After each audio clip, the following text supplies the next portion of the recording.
normal default plays. You know, Fnatic hadn't really had to show anything. It was just a case of going in and winning the gunfights. And so, you know, whether you warmed up or not, that it's not the difference between that performance and a tier 1 performance. And they're coming up against one of the best in the APAC North League at the minute. What a surprise. Got the Monty ban coming straight in. As you say, not too much of a surprise from T1 there. They want absolutely no part of that. But the form in the top left tells you the story, really. One loss coming to CYCLOPS last week against Mantis, where they didn't really... If anything, Des, I would say CYCLOPS are the team that hadn't quite warmed up ready for the stage. You know, not T1, given the two performances. And I think we're probably going to see something a little different out of CYCLOPS today.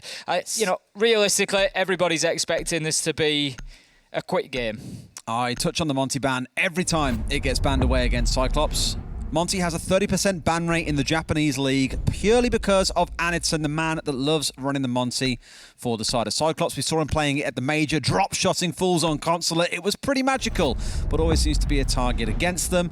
The side then are going to take away, well, CYCLOPS themselves, will take away the Nomad and the Kai before everyone's favourite ban. The Valkyrie comes out to round things out. I'd say all in all, not a super predictable ban phrase. You might look towards the Kaid and say, okay, it's more for the wall denial, around study, around master, for example.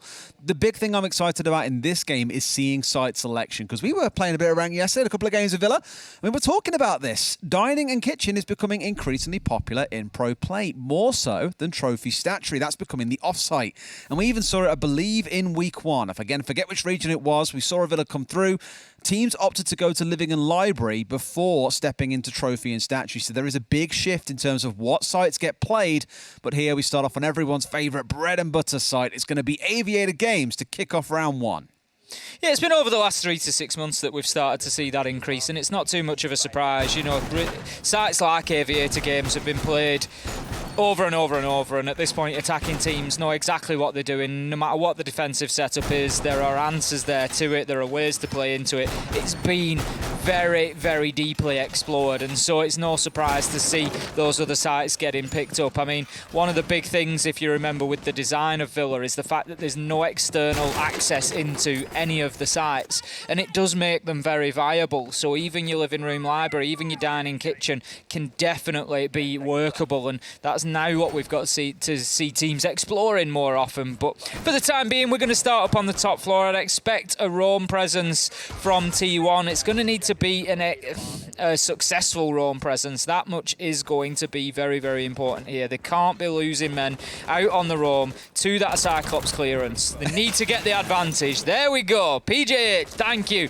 On a big jump out. He's not going to get away with that one again, but it's a nice start from the Mozzie. Really good start. Yeah, to bring down a man like Black Ray as well on the Yana, had those frags in hand, and we've seen how deadly he can be out on the roam. Historically, it's been kind of a bread and butter piece of CYCLOPS style, and although they're on the attack here, he is one of the point men for the team. Him being removed now turns a lot of the focus on towards someone like Galarada, the second man that many would recognise from Mexico if you are, of course, just tuning into the region today to see what it's made of. A second kill comes through, and it's the man himself. It's Galarada bringing down 11, another name that we often celebrate a lot here in APAC North, Ace. 11, certainly one to watch out for today in play day 1. Very, very quiet compared to what we would normally experience. Not a lot of frags, and it was just a very difficult day for him. And today, we need to see a bit more out of him, because otherwise you start worrying. You think, you know, we've had changes to this T1 roster. Is it really fitting in to facilitate 11 to play his best game? And he's certainly a player that you want playing his best game, because it is going to be very, very impactful. So certainly one to watch out for. He's lost his life there without having any real impact on this round, and now we find ourselves 4 versus 4 coming up to that halfway mark. The E1D scan comes out. The Nitro in response to try and prevent that push coming through from Master will be unsuccessful, as the SAM cams keep getting delivered to try and feed information. That one's going to watch the top of red stairs. We've got 90 elbow covered off as well, so being used to cover the flanks as well as the points of aggression. Now starting to look for some kind of flank coming in through study, which makes perfect sense. It is Suzu C finding the kill. He was the one on the window just a second ago, so clearly he's been challenged from another angle. and found something coming back onto his side on the 0. Sorry, pushing up 90. Wrong man I'm thinking of there. Arakaze balances his back out into a 3 versus 3. The Cyclops have got to start thinking about the pace in this round, Ace. We've got 60 seconds on the clock, and they've done the work of getting the north side set up. They've got the flanks covered by those SAM cams. Now it's about the execute, and they want this pressure on the south. That's why you've got one man looking to push up on that side and make something happen. Is Gadarada would see the man through Involt potentially, and this is where the defenders should start to feel a little bit more constrained on site. Next kill is particularly important. If it goes in the favour of Cyclops, you feel that it'll be the catalyst, it'll be the spark that sets them going. But no, Arakaze gets himself aggressive onto that balcony and finds a kill. Suzuki goes route 1 though into sight, levels things out once again. This round has been back and forth. Suzuki sees the man on the door, finds him with a triple. Can it be 4 on the round? Wow. No! Arakaze from the study does a great job of shutting that one down for T1, and that's going to be an opening round for them. And already, Des, a better performance than we saw from them in week 1. I mean, when one man's dropping a 4 bomb in the first round, absolutely. You can't really complain about that. That's more kills than they got in the first 3 or 4 rounds, I think, collectively as a team last week, which goes to tell you the whole story about how dire their situation has been. Great first round coming out from the newcomer in Arakaze. And if you didn't catch up with T1 from last stage, weren't aware of what they were doing, the only 2 members that remain from stage 2 is 11 and Crazy Boy. Everyone else is completely new. So this is a kind of reshaped team. And last week they did get 7-0 rolled over by Fnatic. For my money, the best team that we have got in APAC North. So if you wanted to put that on one side and say, look, new team coming up against established one with some of the best players in the competition, you expect them to get rolled. Maybe not 7-0 roll, but roll regardless. Maybe today is a chance for a new lease of life. But as I always say, can you rely on hero plays round to round where one guy is picking up a 4K by himself? The problem with that is, you know, you're absolutely right. You can't always rely on that. And it's Arakaze, which he could be a hero. We don't know. We've not seen too much of him. So, you know, is that repeatable? Is that something that we're going to see him be able to pull out consistently? Or was it right place, right time? You know, we'll see as the rounds progress, as the play days progress, indeed, and we get to see more of that new player. But right now, T1, they're going to be happy with that first round. They're up against what should be tough opposition here. But I keep coming back in my mind to something that I think it was NIP pointed out. You can't let that happen twice. Cyclops, PJH getting out there once again on the run out from that basement door this time and manages to pick up Suzuki, and that's the SAM cams gone. That could be a big loss early in the round. Just one of those that's a little bit like complacency comes back to bite you. And you don't really want to stick a drone at every single door or window expecting a jump out. I completely get that. But that's going to be a bit of a stinger, especially when Suzuki was the big man for them in the previous round. Another good start coming out for T1, and Cyclops just being a little bit complacent in these first 2 rounds, finding themselves hit off the spawn. First round was 2 minutes 45, this one 2:52. A very good start for T1. We've got a man just holding the study balcony for Cyclops there, just wanting to cut off any potential rotations. It does speak to the potential of Cyclops looking to move from that south side. Well tracked down by Black Ray, and that is a nice kill onto the man playing underneath, and the Nitro will go along with him. So some of that vertical threat removed. Now the nade will be unsuccessful in picking up PJH. It does do a lot of damage, but it's not going to finish him off, so he will continue to play inside a library. There we go. That's the second vertical nade attempt. And Gatarada this time going to hit Arakaze and get him shut down, and that is big for Cyclops. He was the man last time around. He was the one that really caused them a problem, and this time that's not going to be possible. 11 just taking the option late in the round, relatively, to get that reinforcement put up. Okay, well this time they've been bitten a little bit by Cyclops' roam clear, and it's been going well. One, of course, downstairs inside dining, the other to the grenade from below. They have recovered after that initial spawn peak coming in against the Zero, so even though they've lost one of their utility operators, or the info operators, sorry, you've still got things like the Decabi on side, you've still got the Iana, you've still got the drones to come out, so good play so far from Cyclops to try and recover the round back. But I always look towards the clock at the top of the screen, Ace. I always say this, the clock waits for no one. You're in a 4 versus 3. As we've seen in the previous game, even when time was there, teams can still manage to give things away if you're not too careful. And now we're down to 45 seconds. They're looking at getting control of Master. That's still quite a lot to do, I feel, before you can even think about a potential plan. There's also low health on a number of the members of T1, though, that you've got to consider, and they could be easy gunfights, and Anaton's going to pick up PJH, doesn't matter what hit points he has there, as he finds the headshot 11. He's on about 30, so a couple of bullets will see him done, and this is not going to be easy now. 11 on a big rotate here. This could be a big play. He knows there's a man inside a kitchen, but gets shut down as Black Ray hears him approaching. 4 versus 1 now. CYCLOPS come out strong in round 2. Looking good for this. Crazy Boy going to get aggressive, try and find himself some kills. He will hip fire one onto Black Ray, but that allows Ayagator all the space he needs to start putting this diffuser down. The denial will not be there. He tries the default spot, gets picked up from underneath. They know exactly where he is, and the plant is successful. Red Stairs will be the end of round 2 as Ayagator finds that final kill. And I'm not sure, Des, I'm not sure, and it might sound a bit strange, I'm not sure that winning round 1 was the best thing for T1. I think it might just really switch CYCLOPS on. Maybe. I think they might have been better picking up round 2 or 3. I just think round 1 is just... Just open the round, guys. CYCLOPS have just really woken up there for me. Lay down your lives. They lost the man to PJH again at the beginning. Suzuki, they've played that 4v5, and they've just completely woken up. They haven't lost a man after that point. They've just absolutely picked apart that defence, and I don't know, it just seems like it's a little fire underneath CYCLOPS. And, you know, obviously teams are going to come out and win every single round that they can. I just don't know that lighting that fire was the best thing to do.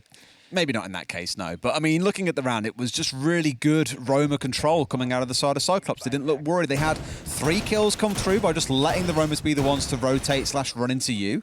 It's almost like they were being counter-roamed on lurking, as players like Canadian often call it on the attacking side, just waiting for someone to come running up. And although I only got 1 kill in the round, we did see it come out for Anaton with the MK14 on the DKB. Although CYCLOPS had a terrible game last week on Oregon against Mantis, he was the kind of shining light for them, if you recall. The man picking up 3 or 4 Ks, walking in through construction.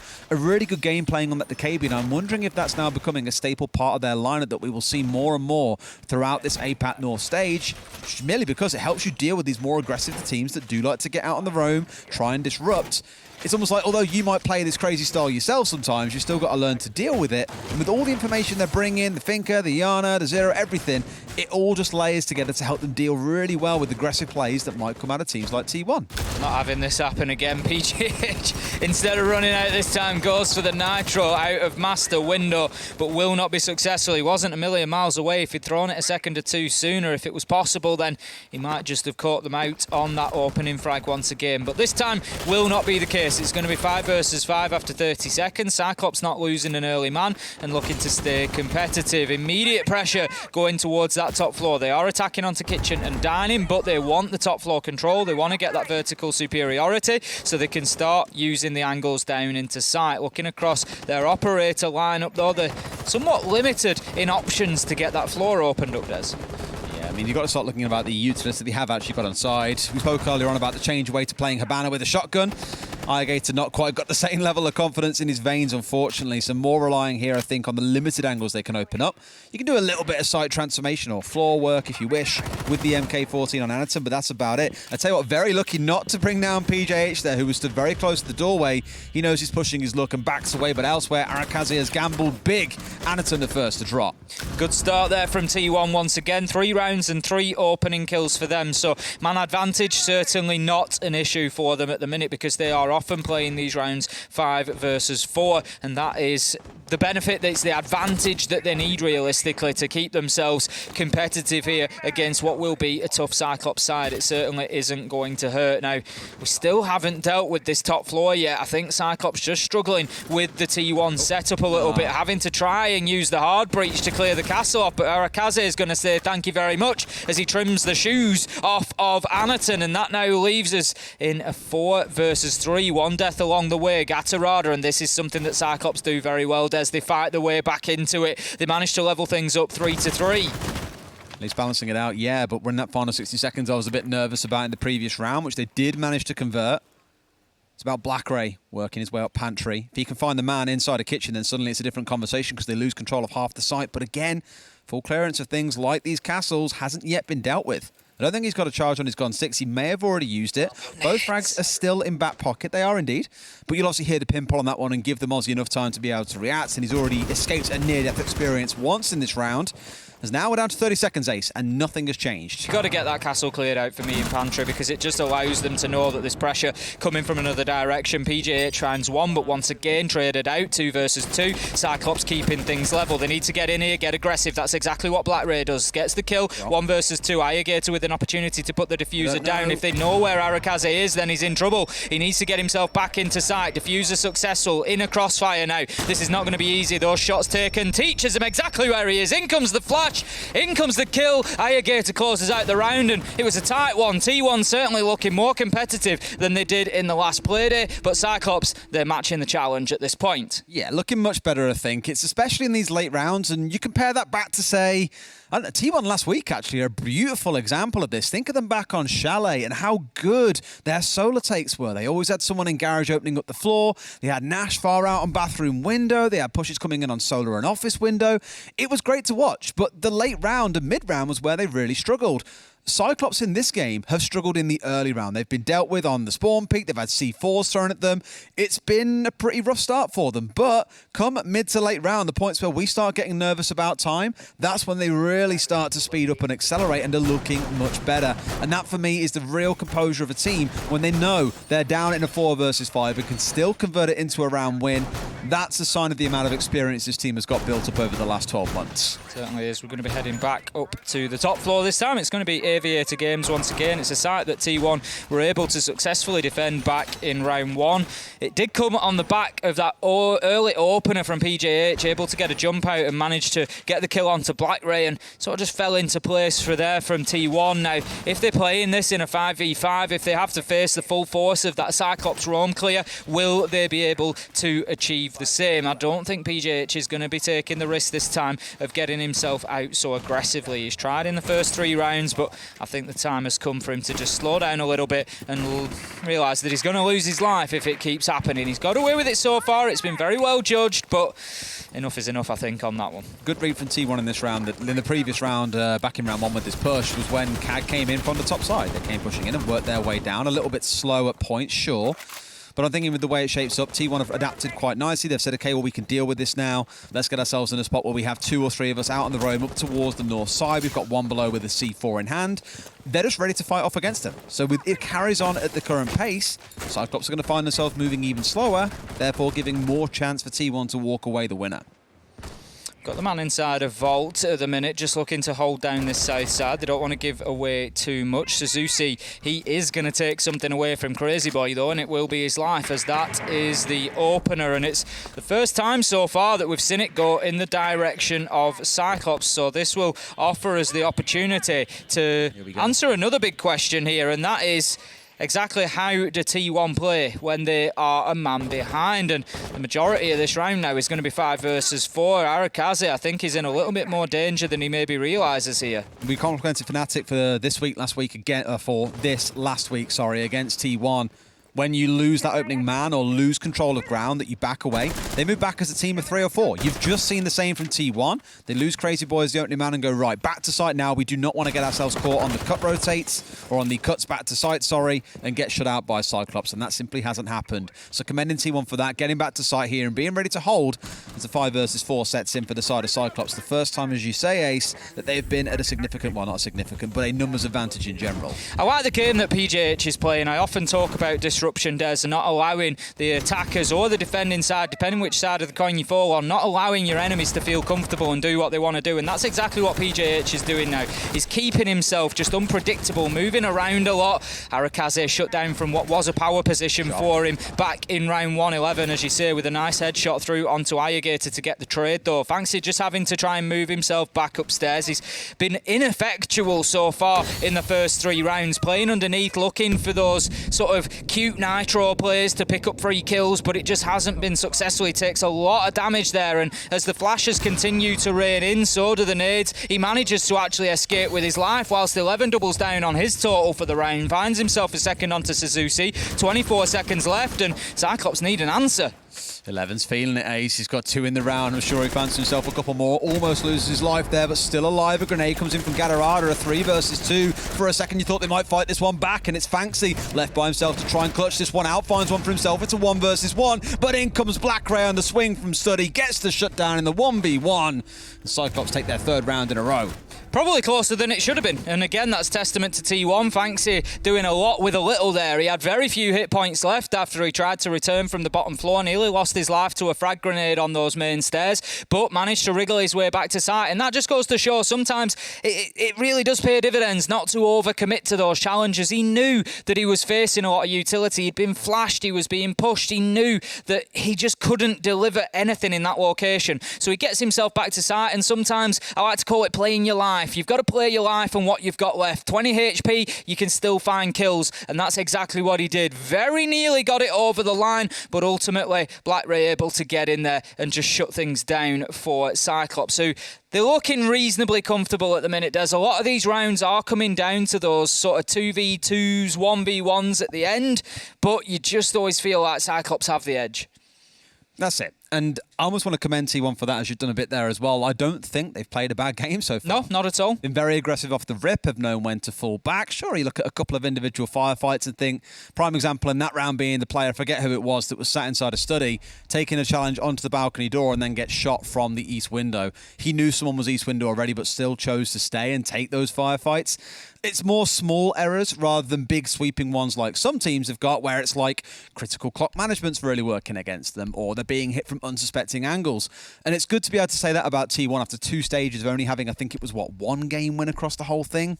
It's a lot better seeing them back in this form now, and well, not back in form, but for the players to get back to where they know they can be at. 11 especially, he'll be thinking, man, we know we can do so much more now we've made these changes, and it is starting to be realised, so good on them. Certainly is. Now, moving forward, I think, there's an important point here for T1 to come in and get themselves a second defensive round. Let's not forget, they're going to have to move on to the attack, Des, and that is not going to make life any easier against Cyclops on Villa. You would expect them to come out and have a very strong defence here. So T1 really could do with finding something in the next round or two. I don't think this technical pause has actually come at a terrible time for T1, just to try and slow things down a little bit, give them the opportunity to just have that discussion about maybe what's going wrong and where. As I say, I think they need to get Fanxy into the game a little bit more. He's been playing underneath and it's just been ineffectual. He's not really had any success on the nitros. He's not really been able to get involved at all, apart from that last round where he's forced back to site and then plays a bigger game. So for me, I think they need to think about how to get him more involved, because at the minute it's almost like you're playing with a man short. I think that last round was a good case for him, for himself, to be like, yo, okay, I really can clutch these things out. That final 1v1 that he couldn't quite win against Black Ray. It's more, again, those small tweaks rather than big sweeping changes for them, which is what I'm enjoying seeing. And the adaptation they've shown, we recognise in round 1, Cyclops came from the north. We're going to defend the north this time round. So I'm keen to see how Trophy and Statue plays out, because last time we had them play, and I assume they're going to Trophy and Statue, we're not 100% sure, but assuming the same site rotation, that's where they would go next. We saw them have a lot out on the roam, and Cyclops dealt with 2-3 roamers incredibly effectively. The push into dining, for example, just letting them roamers run back into them.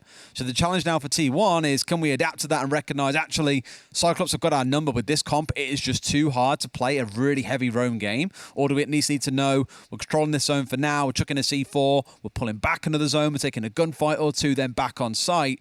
It's going to be about discipline for them on the roam if they are willing to commit to still playing it. The problem for T1 as well, if they can't get another round or two here and they go 5-1 into the second half, Cyclops 5-1 on defence, they don't have to take any risks at all. No. They can just sit back, they can let T1 play into them, and they're just going to find it to be a harder and a harder nut to crack, because Cyclops are going to give them nothing. They're not in a position where they necessarily need to come in and take the onus. They don't need to take the peaks and the jump outs. They don't need to challenge that angle. They can just hold on to it for the time being and try and let the clock do a lot of the work, and that's something that teams like NIP do very well. Get themselves ahead and then just manage the game by forcing the other team to do the work. And I think that's probably what we'll see out of Cyclops in the second half if T1 aren't able to get a little bit more going here on their defensive half. It's going to be a shame for them, to be honest, to come away if it is 5-1 to Cyclops. I don't think, as we've said, it's really indicative of exactly how this game has gone so far. T1 have actually been playing pretty well,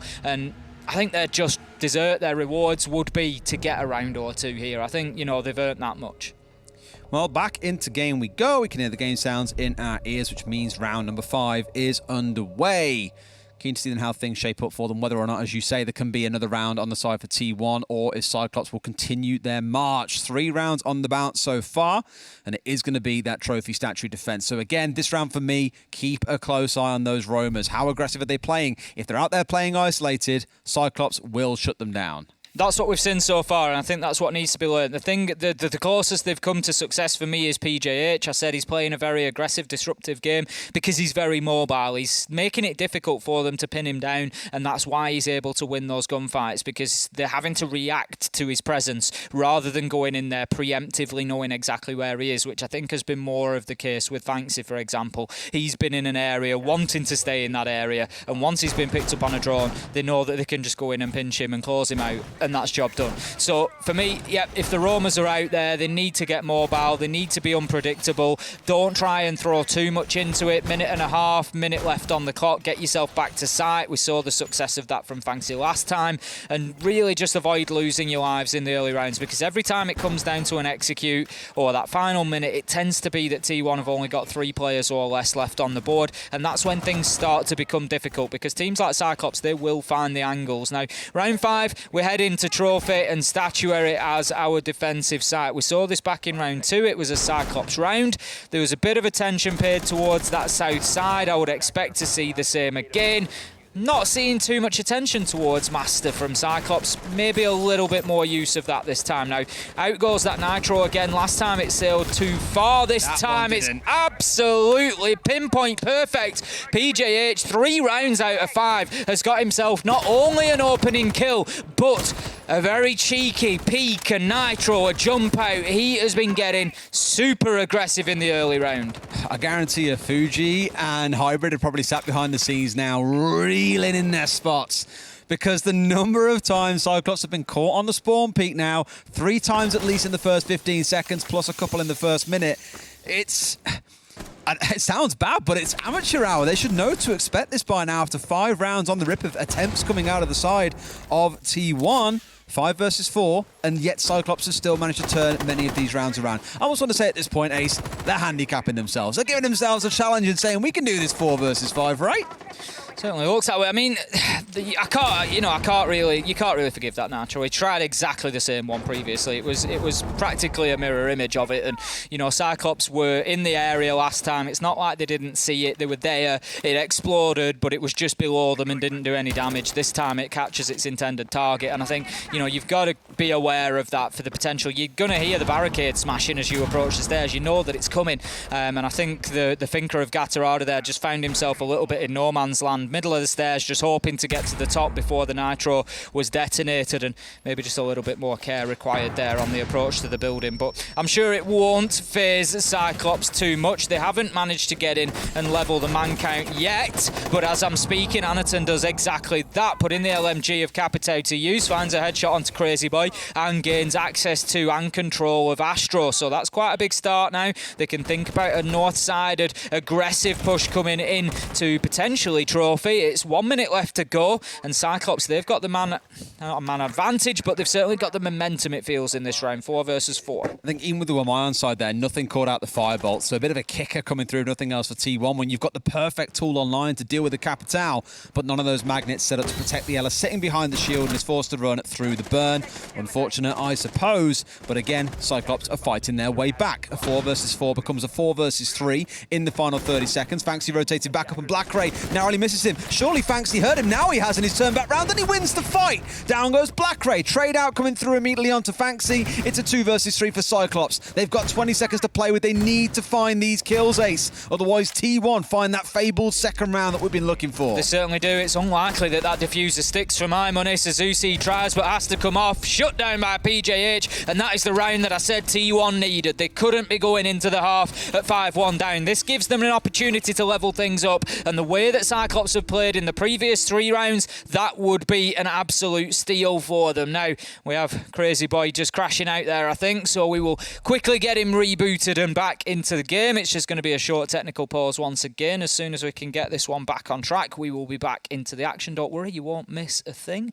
But T1, perfectly timed round there, I think. Just getting that one back, stopping the momentum of Cyclops. And it was hard fought as well. Cyclops managed to level things up, and there was a couple of mistakes there on the Cyclops side for me. I think that miss on Astro Stairs, for one, really wasn't helpful. I think at that point, it really started to slip away from them.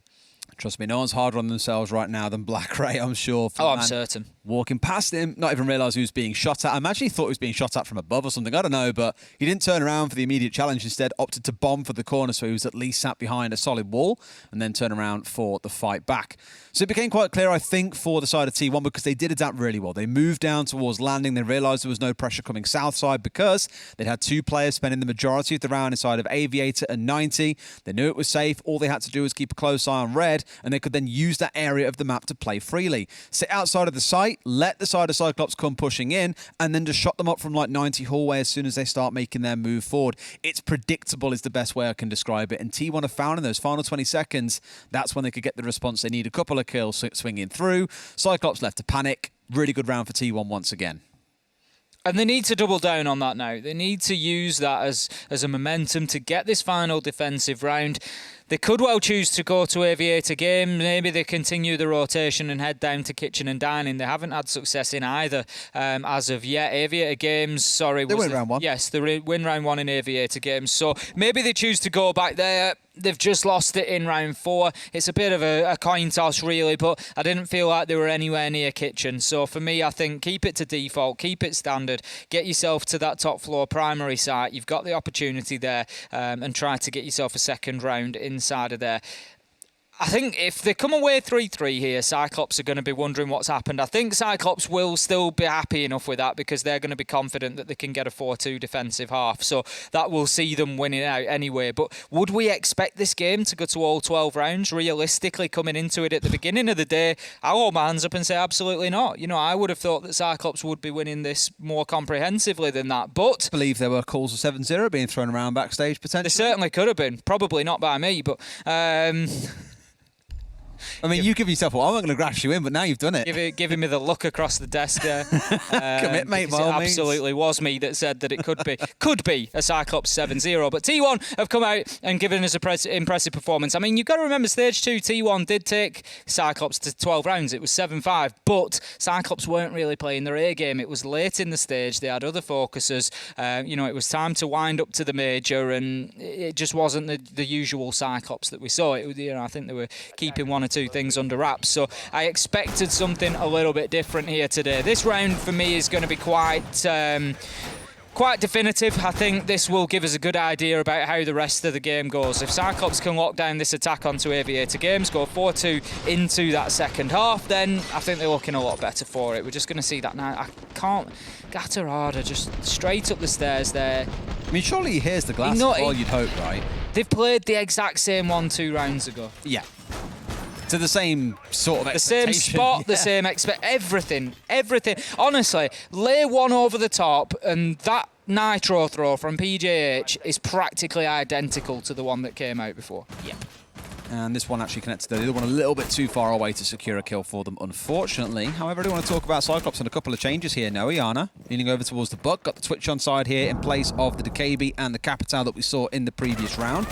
So some changes being made by Cyclops, clearly acknowledging they need this 4th round on their side. I mean, you'll be delighted with 3 attacking rounds on Villa in 90% of situations, but they really want to put the pedal to the metal and make it 4. I think a juice coming out here as well, as maybe someone tries to push their way through. It's Fanksy currently holding out inside a Living Library, and with the counter drone coming back through, they should be looking for a spot with that Mozzie to feed a bit of information back and forth. Where are they coming from? Because as we've said a couple of times, Cyclops have looked predictable, and that is when T1 have looked strongest. So we have Fancy just on the red stairs there, looking to try and catch a man out as he pushes into the map.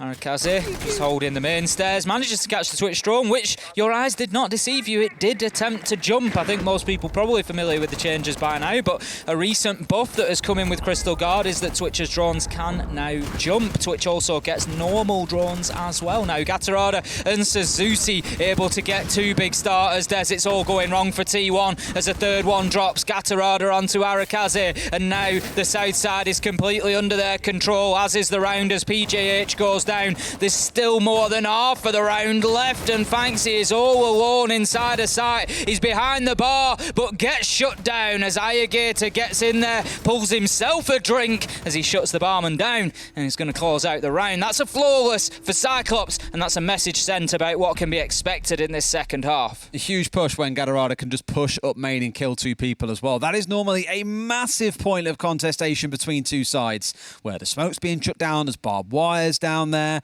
there'll be Legion goo mines set up, anything to stop attackers just freely walking up. Yet that's exactly what Gatorada got away with. So maybe not quite the anticipation from T1 that we'd see such an aggressive push coming out of Cyclops, either A, that early, or with that player that being willing to go that level of aggressiveness. But hey, as it shapes up, that is the round they were looking for. 4-2 at the half for Cyclops. T1 with a mountain to climb now because they go on the attack, and this will be very telling about how they can piece together an attack against a similar level of aggression that we saw T1 showing in the first half. That's it. And I mean, you know, T1 could look at that and think there was maybe opportunity to take another round, but, you know, ultimately, that's how the drone rolls, Des. You know, you've got to take opportunities where they are presented to you. You've got to get in and get those kills, win those gunfights, and that's going to be more important than ever now for T1, getting onto the attack, because it's up to them to make this happen. It's up to them to get in there and be aggressive and get kills. And as I said, with Cyclops being in the lead here coming in, I think they're going to be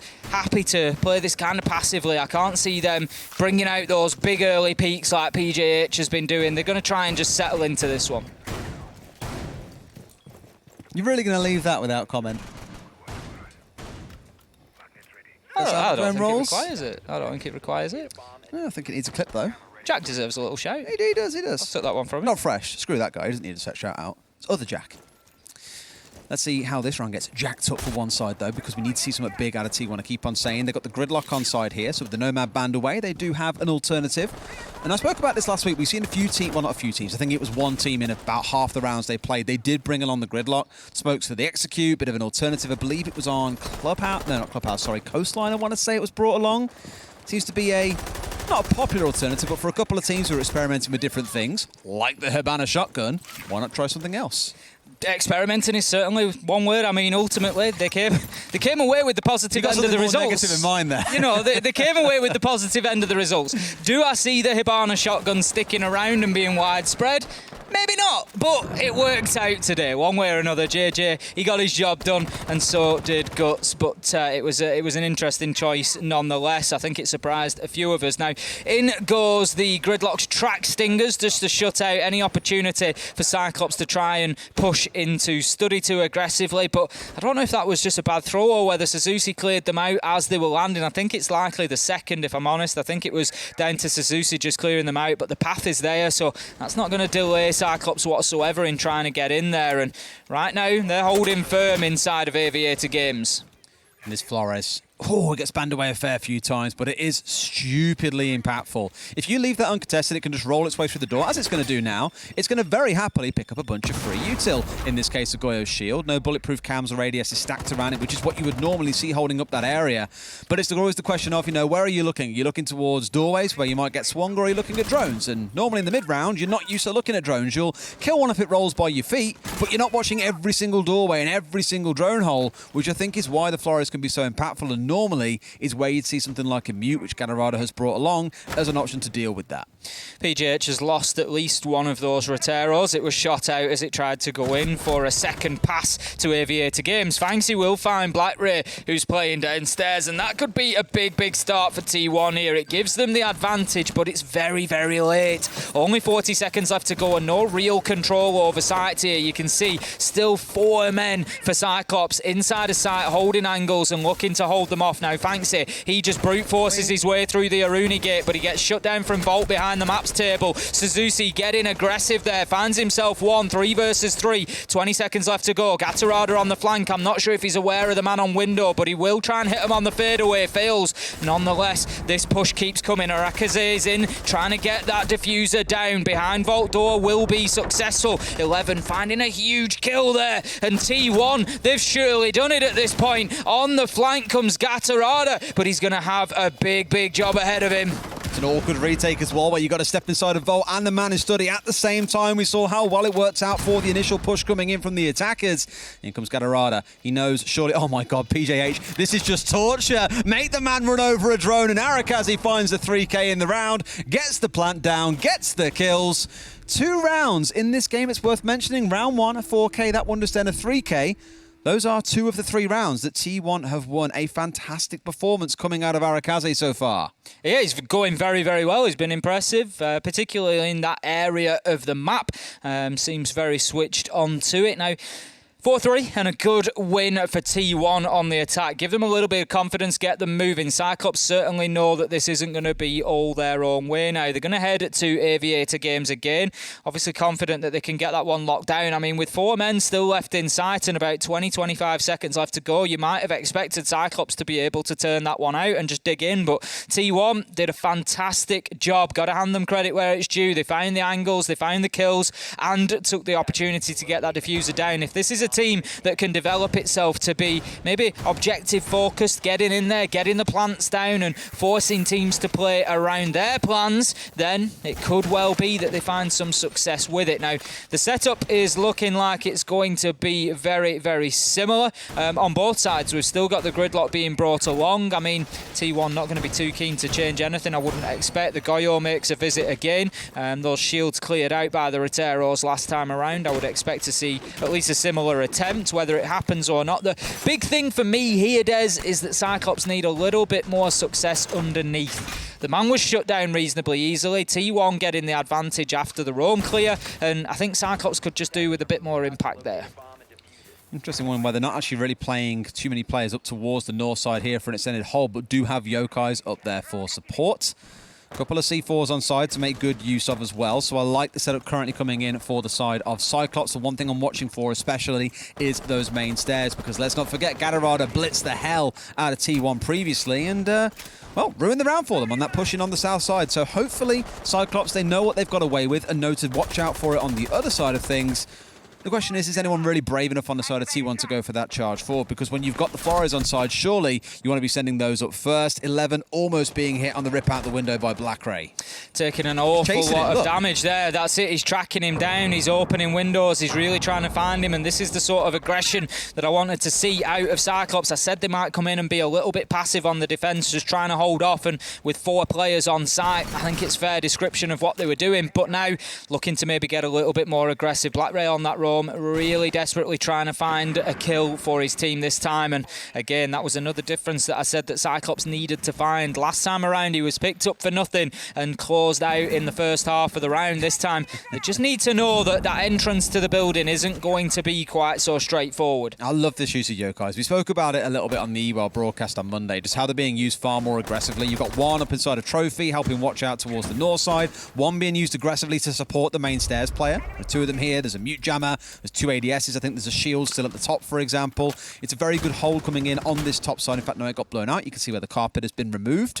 So a much firmer hold on the south side for Cyclops than what we saw coming out of T1. But it's that name again on our lips. It's Arakaze onto Aegator to start the round off. And a great kill it was as well, holding a very tight angle, knowing that that Jaeger just could not resist. Having a little peek onto the corridor does take a lot of damage for his trouble, though. That is now 11, and Arakaze probably 1 shot away from death. Gatorada manages to find one. Anaton, Suzuki, they're all getting in on the party, Des.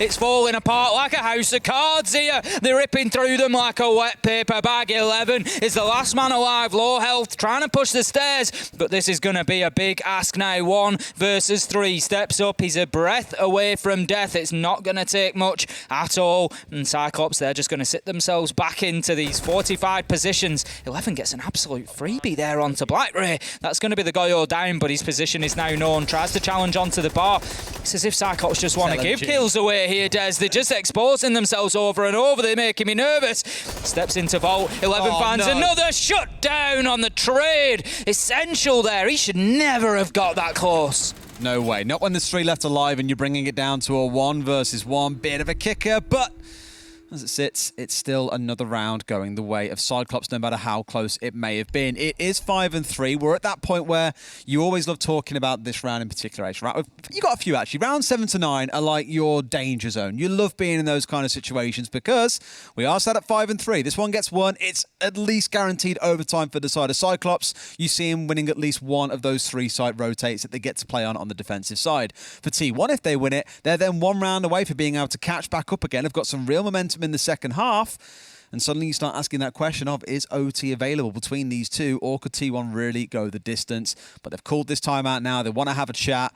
That round in particular didn't like there was anything massively wrong outside of 4 players all pushing up main stairs and being slaughtered by shotguns, SMGs, you name it. They were all coming out for the defensive side, and we said at the round start, we saw what happened when it was T1 defending those stairs. CYCLOPS just blitzed their way up and got a 2K with Suzuki.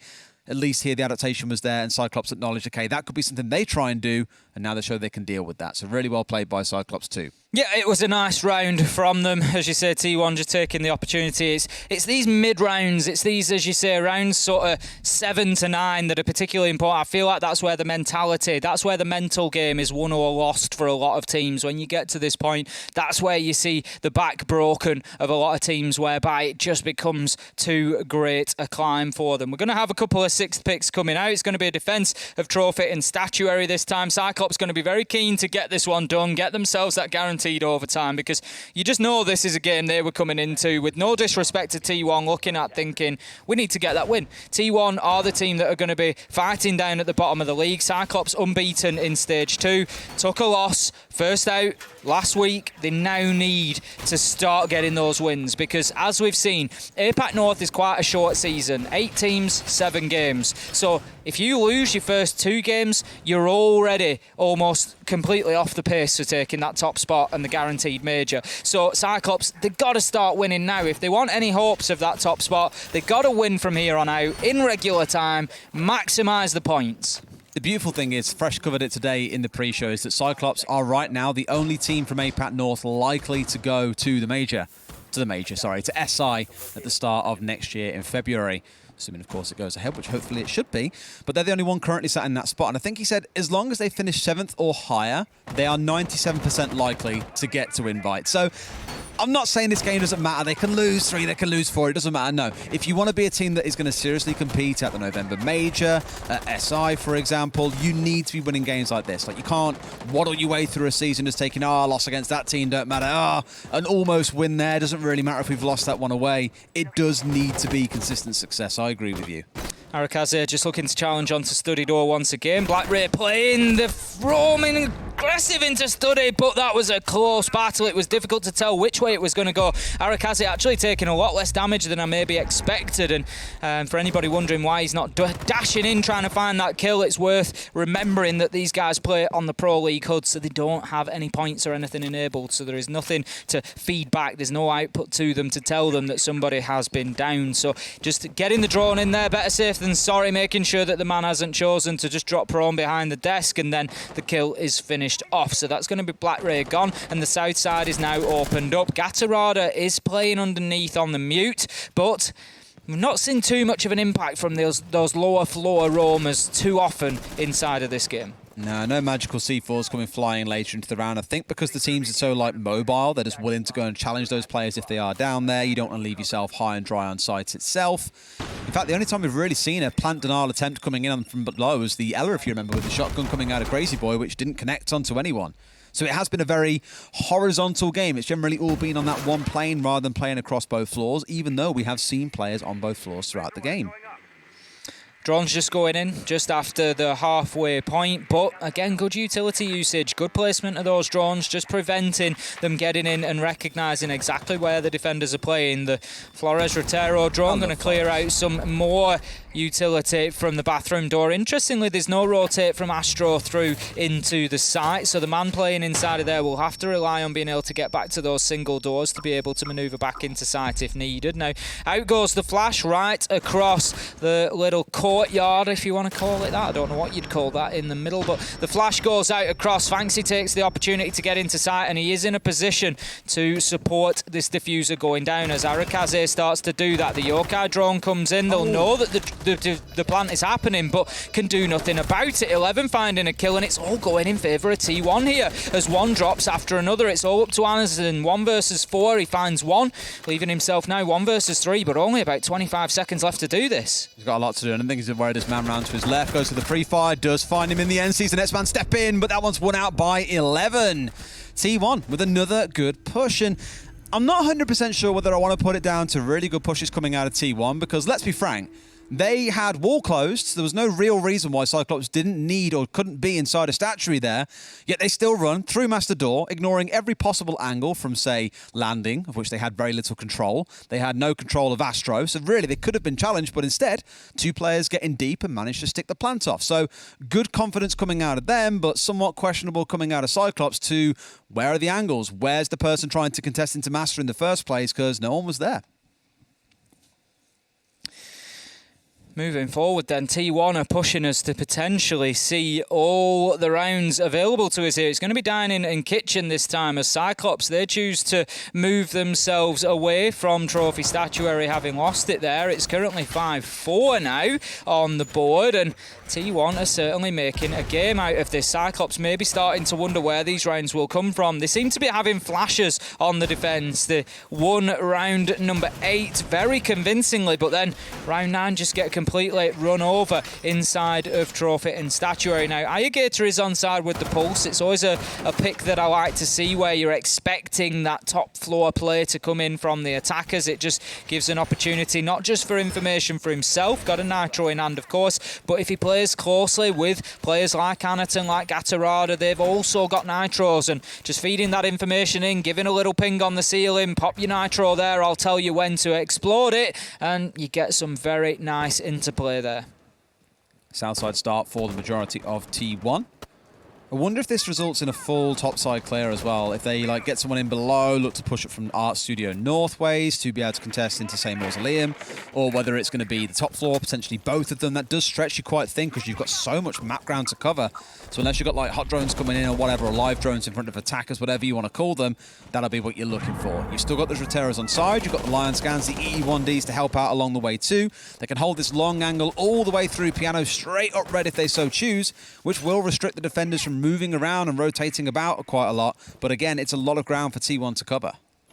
It is, and T1, they are on the verge here. Make no mistake of causing a big upset. Not many would have expected them to be able to pick up a win here against CYCLOPS. It'll absolutely ruin the talent predictions. There's everybody back in CYCLOPS. I can almost feel the tension in the other room. Everybody sat watching this, knowing that it could be going south. Black Ray's just going to hold an angle from Library there out onto the doorway towards the main entrance of Villa there, just trying to catch his man as he moves across, but he's had to dip himself back and out of the way. He's got the support of Pulse, but shut down through the desk. You've got to be aware of that soft surface. 11 knows exactly where he is and finds his man. The Nitro from Ayagator going to have to be wasted to open a rotation and give himself an option to escape from here. Now tries to make the shotgun challenge and does so successfully, using that rotation to get away. He's being chased. He can't find the kill as the Pulse of Ayagator turns around, sprays, and then dips away to escape and live to fight another day. Gets himself into the basement, and now the question is, where will he pop up to get himself back into the action?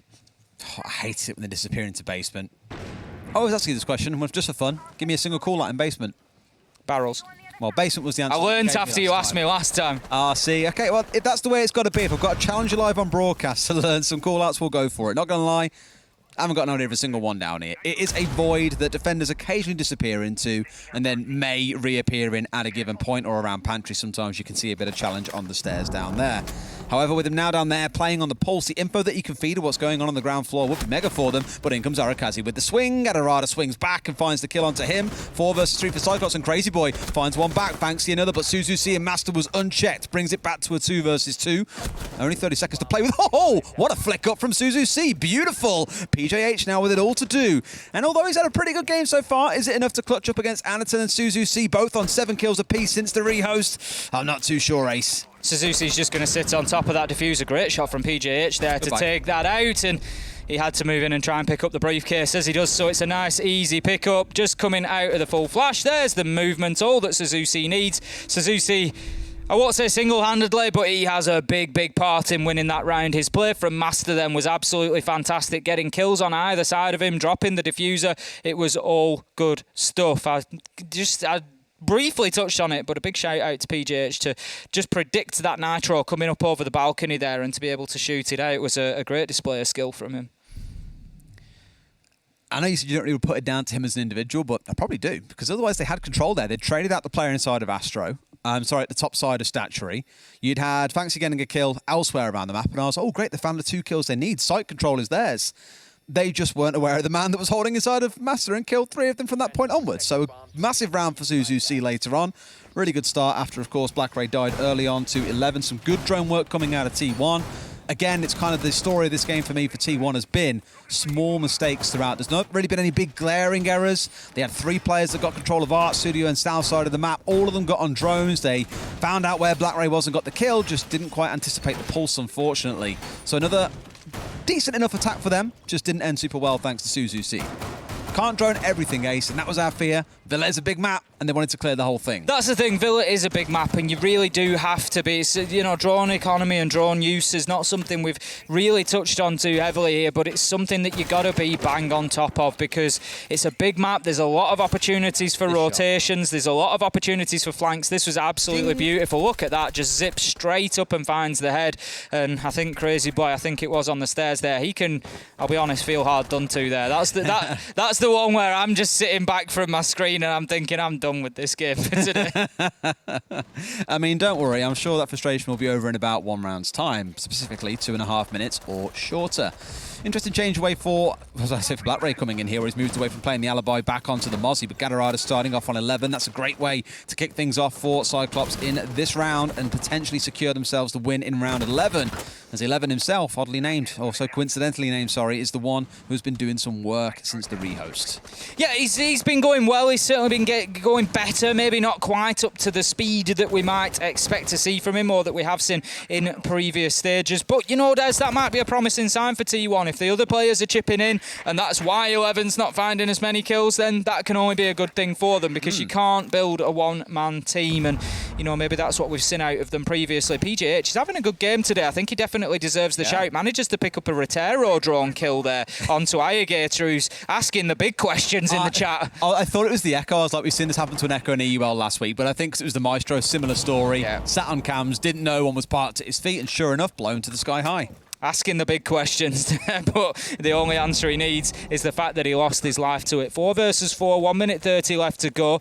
T1 still largely on the outside of the map here. Need to be a little bit conscious of that clock. There is plenty of time left, but they still have a lot of work to do. Black Ray is still playing underneath. He's got a Nitro in hand, so that is something that they need to factor in. If they're going for a north-sided push here, Des, you'd normally expect to see teams inside the map inside of 30 to 40 seconds if they're going for a north-sided push, just to give everybody a little bit of context of maybe how late this is from T1. It is very split, mind you. They do have PJ looking to push down the south side, so identical to what we saw coming out of CYCLOPS when they were on their attack, and T1 acknowledged the same and said, okay, second time defending this site, we roam towards the north. We force them to waste more and more time, run the clock lower, and then see how they panic when it comes round to the actual execution. And maybe it's a similar thing, but Black Ray is the one to worry about. Coming his way up the back stairs, I hope to God Arakaze and co have got themselves a flank drone on the go. Otherwise, he could spell disaster for the side of T1 and their hopes of seeing this game go to overtime. They really could find themselves in big trouble. Suzuki from red stairs. There you go, Gato. Torada. That was the man that we picked up on, but they did not, and that is the kill coming in. Can Black Ray have an impact as well? The Mute and the Mozzie just going to be an absolute nightmare. Smoke and Mozzie, I apologise. Black Ray it is to get on that flank and find the kill onto Arakaze. That flank not being watched, and it's cost them, Des, as he gets himself a second. Suzuki shut down. It's all up to PGH. He finds himself a second. Surely not. No! He gets closed out and finished off, and that is going to be CYCLOPS taking the result that we expected, but not quite in the fashion that maybe we expected. No. T1 deserve a shout there. They've come out with a strong performance. I'm impressed with what I've seen overall. That's exactly it, right? I don't even look at this game and go, oh, it's another wobbly week for CYCLOPS. Sure, it's not like, again, I said it about Damwon before, it's not another Mexico-level performance, but I give a